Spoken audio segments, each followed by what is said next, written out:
Բարև ձեզ Գառնիկ, շնորհակալ ենք, որ եկաք տաղավար, մի քանի թեմաների կանդրադառնանք եւ այսպես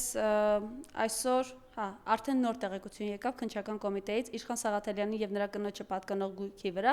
արգելանք է դրվել։ Առավոտը բացվեց նրանով, որ ժամը 8-ին իրավապահները խուզարկություններ էին իրականացնում Իշխան Սաղաթելյանի տանը, ավտոմեքենաներում, հետո այս ամենը ինքը պարոն Սաղաթելյանը որակեց ծիծաղելի, ԴՀԿ-ի ինչ-որ գործերի հիման վրա այսպիսի խուզարկություններ են, հիմա էլ արդեն քննչական կոմիտեն հայտեց, որ արգելք է դրված։ Գիտեք, որ ընտրություններից առաջ ընտրության օրը, ընտրություններից հետո քաղաքական հետապնդումները, ռեպրեսիաները, ինչ որտեղ նաև կուլակաթափության փորձերը, մենք տեսնում ենք այս օրերին նաև պարոն Ծառուկյանին պատկանող եւ նրա ընտանիքին պատկանող սեփականություններում ինչ խուզարկություններ են իրականացնում,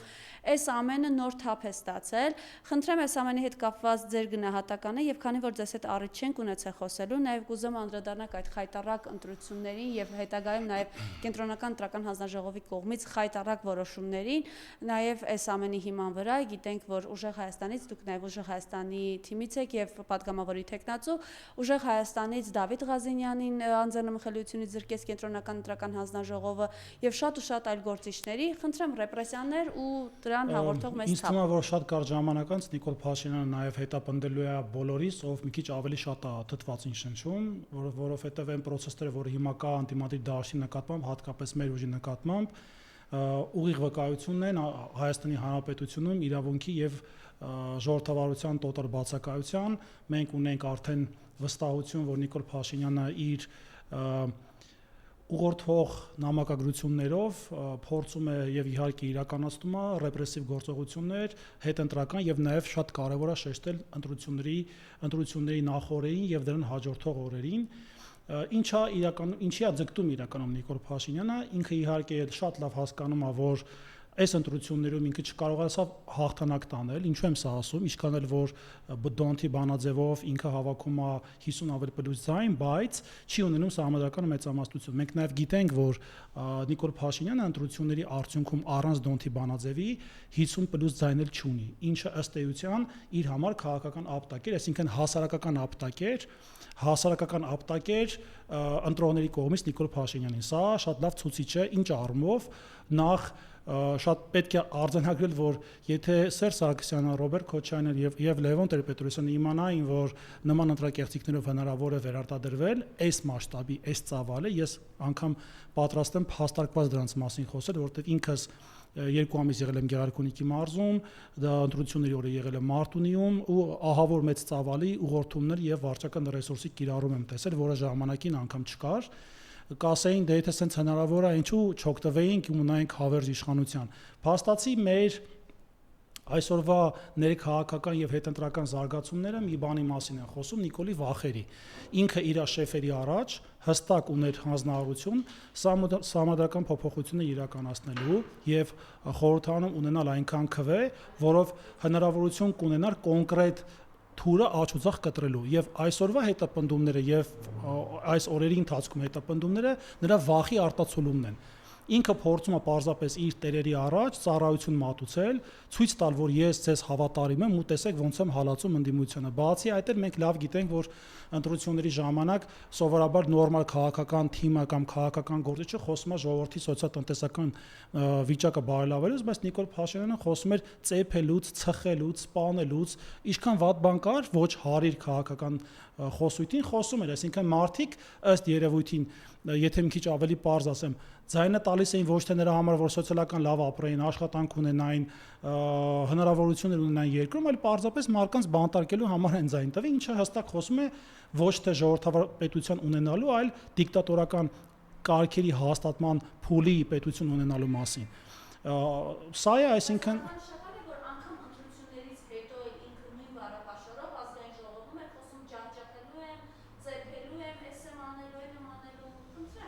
Ես կարծում եմ, որ այս մեկնաբանությունների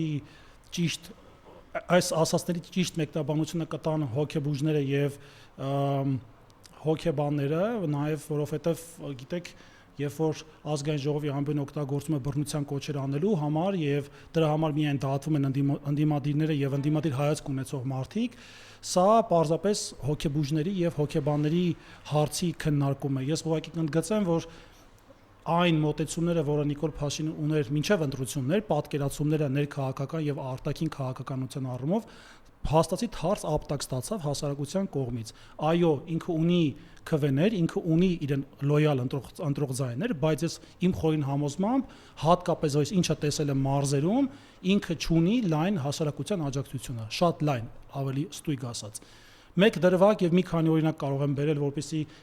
խոսքս ավելի հիմնավոր լինի։ Առաջինը ասեմ, որ Մարտունիում եմ եղել եւ հարակից գյուղերում, ինչ եմ արձանագրել, նախ ամբողջ Մարտունիի համայնքապետարանի աշխատողները, ուրեմն քաղաքի բոլոր պետական մարդիկ, ովքեր պետության գործի մեջ են աշխատում, դրված էին գյուղերի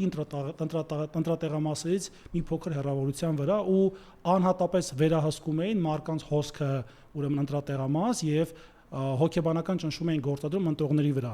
Մեկ օրինակ եւս 21-29 ընտրատեղամասում գյուղապետը, Վարդենիք գյուղի գյուղապետը եղել է ժամից ավել, մոտ 2 ժամ եղել է ընտրատեղամասում,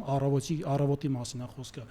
Մենք գնացել ենք այդ ընտրատեղամաս եւ դուրս ենք բերել իրան այդտեղից, որից հետո 50 մետրը պահպանել է, բայց կանգնել է անենց ճանապարհի վրա, որ այդ միակ ճանապարհն է, որով մարդիկ կարող են գալ ընտրատեղամաս։ Այսինքն ուղղորդումները եւ ճնշումները քաղաքացիների վրա ակնհայտ են եղել։ Ես չեմ հավատում, շատ ներողություն 700,000-ից ավել ձայն հավաքել, բայց ես ունեմ խորին համոզմունք, ես չեմ հավատում, որ անգամ կեսը Նիկոլ Փաշինյանին ձայն է տվել։ Ես հավատում եմ, որ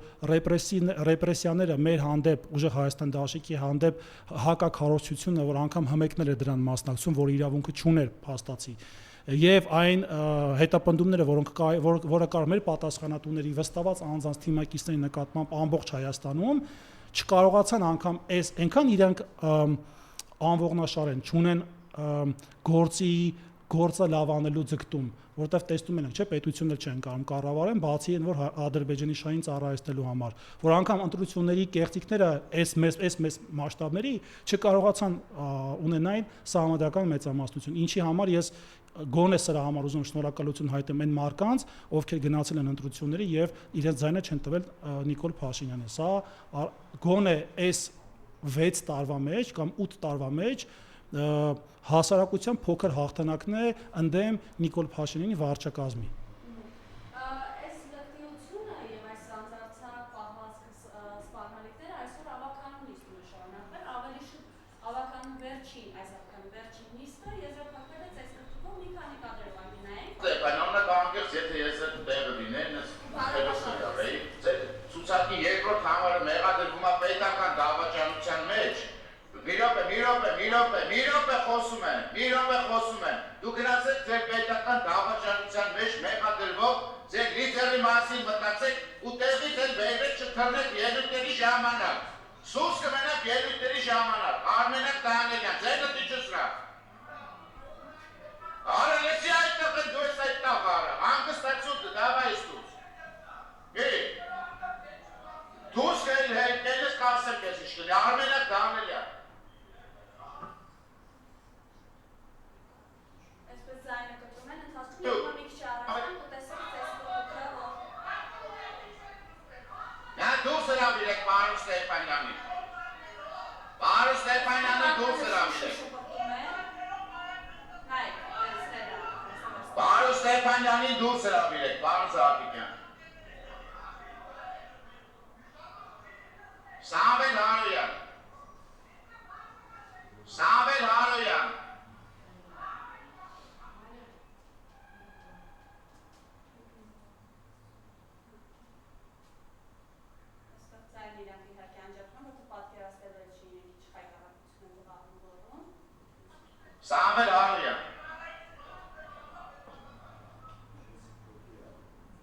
Սա ցուցադրում ենք հատուկ, որ ևս մեկ անգամ Սարնը հասկանա, թե այս մարդիկ փողոցից որ եկել են ուր են հասել եւ իրականում։ Այո, դե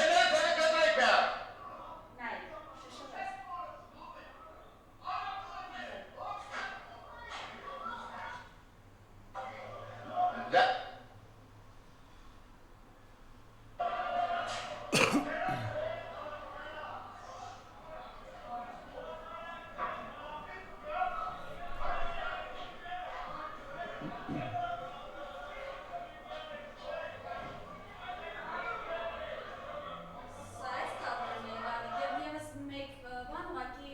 Ես զարմանալու բան չունեմ անկեղծ ասած։ Դել որ Նայեք, այստեղ էլ Աբովյանը Եվ եթե օրինակ կենտրոնական ընտրական հանձնաժողով այստեղ Աբովյանը խոսում են դրա մասին, թե ինչու այդ ուժերին չեկարգել է մասնակցել ընտրությունների, մեզ ասում են ու խնդրեմ ինչ է պատասխանում։ ուժերին հանել ընտրապայքարից 5 տարի որ լաց եւ որնոց էինք լսելու այն մասին, որ այդ ընդդիմադի ուժերը գալու էին, հաղթելու էին եւ մենք դա նրանց թույլ չենք տվել։ Այ հենց այսպես պետք է ընտրակաշառքով փորձը կատարեի, գնայիք գլխով պատին խփեիք, գլուխները ջարդեիք ու հիմա այն կաշիները քերթվելու է։ Բոլոր ընտրակաշառք բաժանողների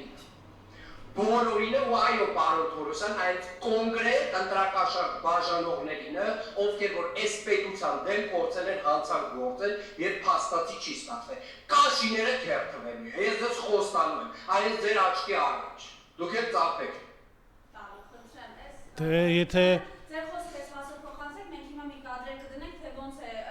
ընդդիմադի ավականո անդամի աճ կամ ամբողջությամբ վնասվել այս Եթե ընտրակաշառք կամ կաշառքի մասով Ավինյանը խոսում է կաշին քերթելուց, ինձ մոտ հարց առաջանում, բա անիֆի գործի մասով ինչու հետևանքներ չկան։ Այդ հարցի մեկնաբանությունը իհարկե ես թողում եմ իրեն։ Ես իհարկե մեր քաղաքական թիմի ղեկավարը հստակ ասել է, այն մարդը, ովքեր մեր անունից կարա կաշառք տա, ինքը Նիկոլա։ Ես դա կրկնում եմ, այն մարդը, ով կարա ուժեղ Հայաստան կուսակցության անունից ինչ ասեմ, մի դրամ, որը որ ըստ էության գոյություն չունի, հա, օրինակ եմ ասում, մի դրամ, 10 դրամ կապ չունի գումարի չափը, կաշառք կարա տա, ինքը Նիկոլա, ես սա արձանագրում եմ։ Եթե կան նման դեպքեր, այո, ընտրակաշառքը դա անընդունելի վարքագիծ է եւ պետք է պատժվի օրենքի խստությամբ, բայց նորից եմ ասում, մեր ղեկավարը դրա մասով արդեն պատասխան տվել է։ Ինչ վերաբերվում է չթողնելուն ընտրությունների մասնակցելուն, գիտեք, ինձ թվում է Հայաստանում եթե մի հատ կուսակցություն կար, որ չպետք է մասնակցեր ընտրություն, դա ԿՊՆ էր, հաշվի առնելով իր հանցակից եւ հանցագործ վարքը վերջին 8 տարիների ընթացքում, հայտարարությունները եւ խոստումների դրժումը, այդ թվում նաեւ կաշառքների անթիվ անհամար գործերի ծածկադմփոցը, դա մենակ ԿՊՆ պետք է չմասնակցեր ընտրությունների։ Հələ դա է դնենք մի կողմ, մի հատ կարևոր հանգաման կա, ԿՊՆ-ի ինչի չպետք է մասնակցեր ընտրությունները, որովհետեւ իրենք Իլհամ Ալիևի կատարածություններն են։ Այ գոնե դրա համար չպետք է մասնակցեն։ Հետևաբար այդ իրենց խոսույթները մենք չմասնակցենք, պետք է ոռնենք։ Ի տարբերություն իրենց մենք ոռնալու խասյատ չունենք, ոչ էլ նման ձգտում ունենք։ Մենք մեր իրավունքների պաշտպանն ենք։ Եթե որոշում կայացվի, որ մանդատները վերցնում ենք, դրա պատասխանել կտանք ձեզ, եթե չենք վերցնում, դրա պատասխանը կտանք մեր հասարակությանը։ Մեր համար ամենակարևոր եւ հարգանքի եւ պատվի արժանի է մեզ ընտրողը եւ անգամ այն մարդը, ով մեզ չի ընտրել։ Մենք այդ մարկանց հետ աշխատանք ունենք տանոթ, թե չէ ձեր հետ պարզապես պետք է արձանագրենք մի շատ կարևոր քաղաքական գործընթացներ, որի մասին հիմա չեմ ուզենա խոսել։ Սա է, այսինքն ինձ համար նորություն չի, Մարիամ ջան, ԿՊ-ի լկտիությունը, վարքը, ես գիտեմ խորհրդարանը ինչ է, ճիշտ է, չեմ եղել, բայց գիտեմ ինչ է, ովքեր են այնտեղ եւ ինչի են ընդունակ։ Մեզ համար անակնկալները չի լինել, բայց իրանց համար անակնկալները սպասվում է։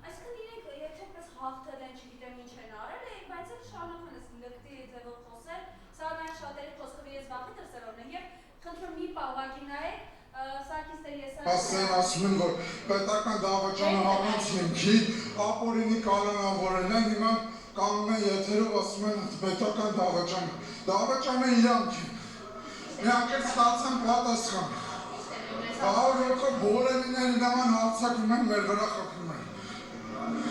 Առաջինը իրենք հարցակվեցին և։ Այո, սադրեցին, հարցակվեցին, խփեցին։ Այդ է իրանց տեսակը, 200 հոգով հասնեն մենք իրեն։ Ախրանիկներով, ախրանիկներն է սովորացին են, որ մեզ խփեն։ Իրանց դողները չի երիքում են հետ կավերանում։ Մենք այդ ամենը 3 տղամարդ կանոնացենք, իրենք 100 մենակ 60 հոգի անվականներ հասան բրեքներս։ Այդ ադամը պետական դավաճանը դուք եք, Արցախ ծախողներն եք, դուք Արցախ հանձնողներ եք, դուք 5000 զոհերի մեղավորներ եք դուք։ Ու մեղավորությունը գցում են ամեն ինչ դիմության վրա։ Մենակ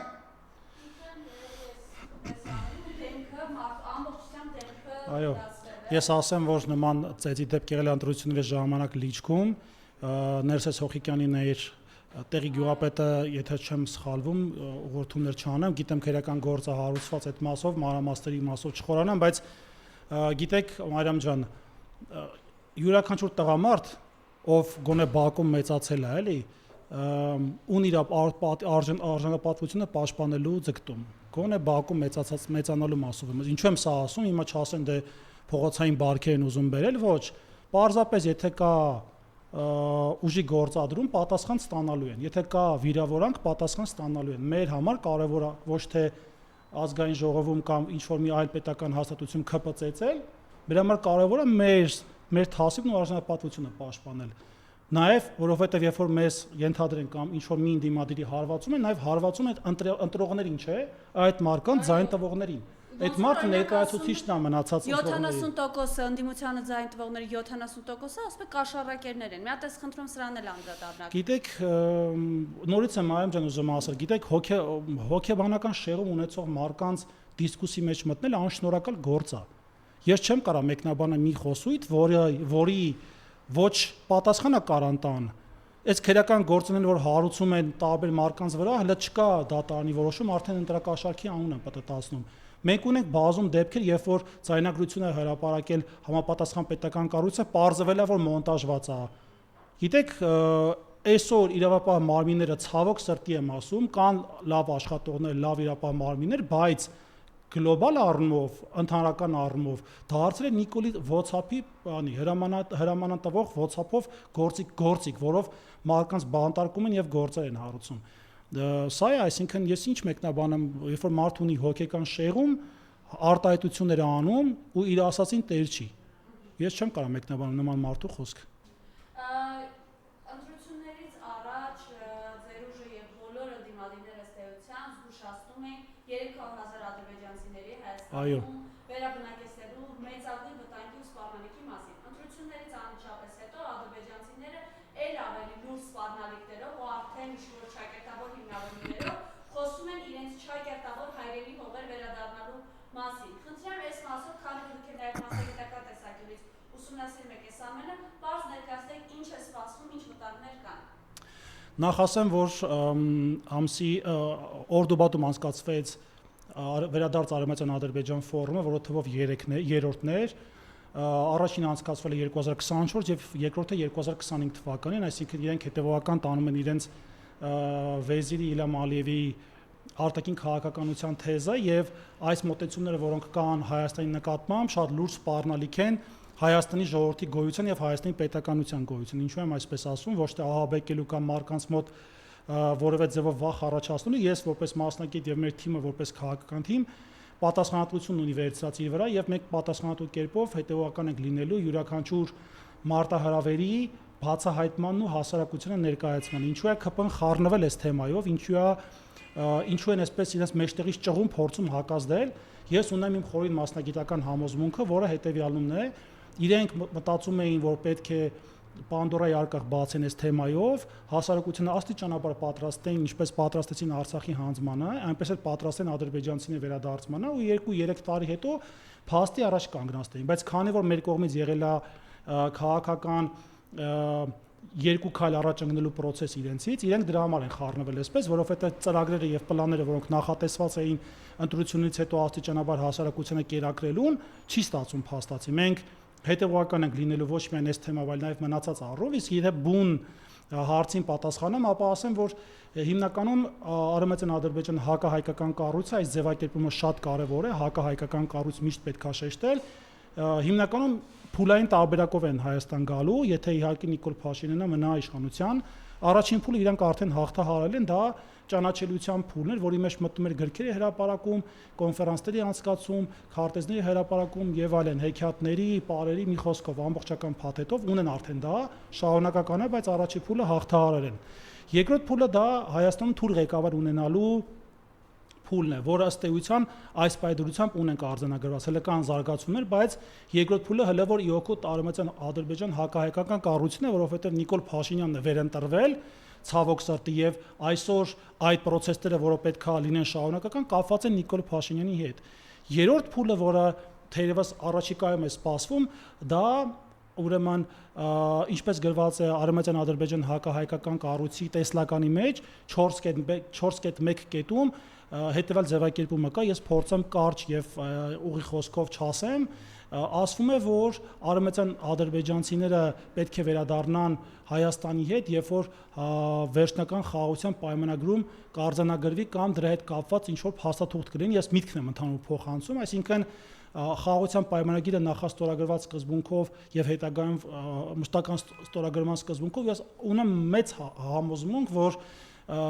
բացի արկակետերից նաև լինելու են կից արձանագրություն փաստաթղթեր, որոնք շատ նորմալ երևույթ են պայմանագրերի կնքման համատեքստում եւ դա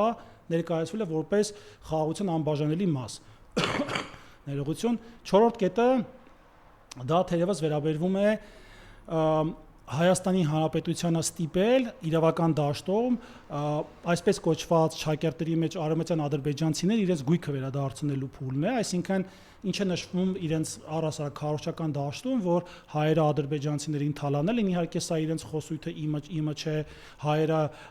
ուրեմն գողացել են ադրբեջանցիների ունեցվածքը, մի խոսքով այսպեսի ձևակերպումներ կա եւ հիմա իրավունքի վերականգնման սկզբունքով իրենք փորձելու են դա արդեն 4 փուլի մասին է առաջ բերեն ու հիմա էլ են առաջ տանում, այսինքն այդ փուլերը այնպես չի, որ սպասում են ավարտի գա 3-րդը, 4-րդը, ոչ, դրանք զուգահեռ գնում են, պարզապես վերջնակետում դրանք միանգամից են կատարվելու, որովհետեւ ըստ հերթականության պետքա գործի։ Եվ 5-րդ կետը վերադարձն է, որպես այդպեսին։ Ոչ մի քաղաքական ուժ, ես իմ մեր անունից խոսեմ, ուժեղ Հայաստան կուսակցությունից խոսեմ, չկա որևէ հայտարարություն, որ Նիկոլ Փաշինյանը հենց վերընտրվավ հաջորդ օրը գալու է։ Սա ԿՊ-ի տափակ մտածելակերպի արգասիքն է, տափակ մտածելակերպի խոսույթն է։ Մենք նշել ենք ու նշում ենք ու նշելու ենք, որ արևմտյան ադրբեջանցիների ճակերտների մեջ գործառույթները կապված են ուղիղ Նիկոլ Փաշինյանի գործառույթների հետ։ Ինքը իր տեսակով, վարքով, խոսույթով ոչնչով չի տարբերվում այն ադրբեջանցուց, ով ատում է հայերին։ Նույն հայերեն ատող ադրբեջանցին նույն խոսույթով է խոսում հայի հետ, ինչ Նիկոլ Փաշինյանը Հայաստանի Հանրապետության քաղաքացիների հետ։ Ոչ մի տարբերություն չկա։ Սա ընդհանուր վերադարձի փուլային տարբերակի մասին եւ ամենակարևորը այսօր, այսինքն վաղը կա Ադրբեջանում ձևավորված ուրեմն Բաքու ինիցիատիվ գրուպա կոչվում, ով զբաղվում է Հայաստանի միջազգային հանրության մոտ ցեղասպան պետություն ճանաչելով։ Իրենք տարբեր երկրներում, օրինակ վաղը այսօր ամսի 23-ն է, 24-ին Վաշինգտոնում անցկացվելու է կոնֆերանս, որտեղ բարձրաստիճան պաշտոնյաները ներկա լինելու եւ ներկայացվելու է, թե ինչպես են հայերը ճակերտների մեջ իրենց ձևակերպումը վտարել ադրբեջանցին իրենց հայրենի հողից եւ վերադարձի հարցն է քննարկվելու իրավական մակարդակով։ Այդ թվում նաեւ քննարկվելու է, թե ինչպես են հայերը էթնիկ զտման ենթարկել ադրբեջանցիներին։ Դուք հասկանում եք, մեր պետության ղեկավարը ցավոք սրտի, ամենայն ցավով եմ դա նշում, իր հիմնական գործառույթը թողած ընկել է հայերի հետևից։ Ու դա իմ համար զարմանալի չի այլևս արդեն քանի տարի է։ Համոզմունք ունեմ, որ ինքը կատարածու է եւ իր վարքով ու խոսույթով կատարում է Իլհամ Ալիևի պահանջները, այն է բանտարկել եւ փակել բոլոր հայրենասիրական, հոգեվոր եւ ազգային հիմք ունեցող կառույցները եւ կազմակերպությունները։ Դրա համար այս ճղճղոցը հիստերիան, դրա այսպես ասած նախերգանքն է։ Իրենք չունեցան խորհրդամասահամադրական մեծամասնություն, ինչ իրենց համար քաղաքական մեծ ապտակ է հասարակության կողմից, դրա համար գազազած են։ Շեֆելն դե ասում են, դե ոնց է, ասենք, չես խոստացա չարեցիր։ Էս է հարցը, հարգելի հայրենակիցներ։ Ինձ համար այսօր պատվի հարց է Նիկոլ Փաշինյանին հեռացնելը։ Ինձ համար դա իմ կյանքի այս փուլում գեր նպատակն է։ Այլ ուրիշ նպատակ չկա, ոչինչ, ոչ էլ մեր քաղաքական թիմի համար։ Պարզապես պետք է մշտապես հետևողական լինել թշնամու օրակարգին, հետևողական լինել մեր երկրի ոչ բարող ղեկավարի խոսույթին, զուգորդվածությունը տեսնել ու կանխել կամ նախորոք մեր հասարակությունը տեղեկացնել, որ նման մեծ աղետներ են սպասվում, եթե մենք բոլորը շարունակենք մնալ էշի ականջին քնած, ինչպես մեր ժողովուրդը կասեր։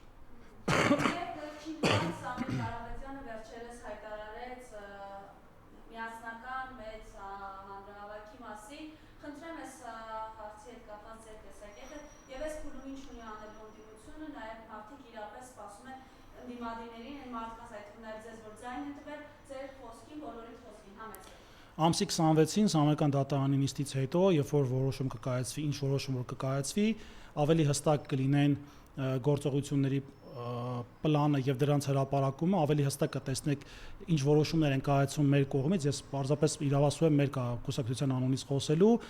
այո եղել է նման առաջարկ եւ նաեւ եղել է առաջարկ արդեն կա ստորագրված արձանագրություն կամ հայտարարություն որպես այդպեսին որ մի շարք կուսակցություններ այդ թվում նաեւ մենք համագործակցում ենք այդ փուլում տեղի ունեցած զարգացումների շուրջ եւ իհարկե այն խնդիրները, որոնք որ կան եւ սպասում են մեզ եւ ընդդիմադիր դաշտին ապագայում, դրանց նույնպես պետք է պատասխան տրվի, մեր հասարակությունը պետքա ճիշտ բացատրվի, որ հարգելի հայրենակիցներ, մանդատ վերցնել, չվերցնելը իմ խորին համոզմամբ, ես իմ կարծիքը ասեմ, դա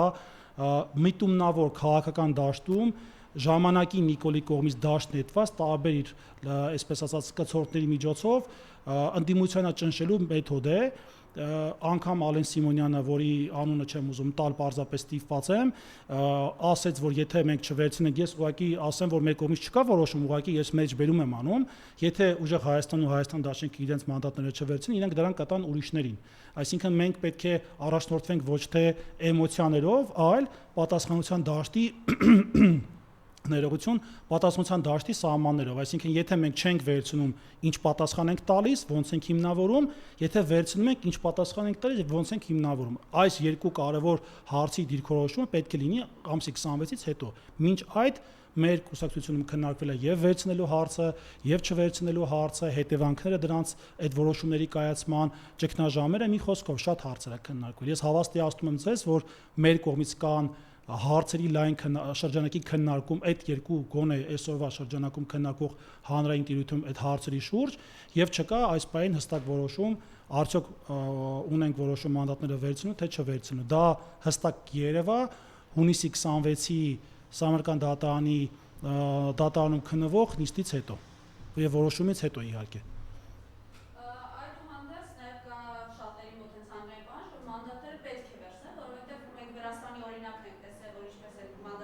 Այո։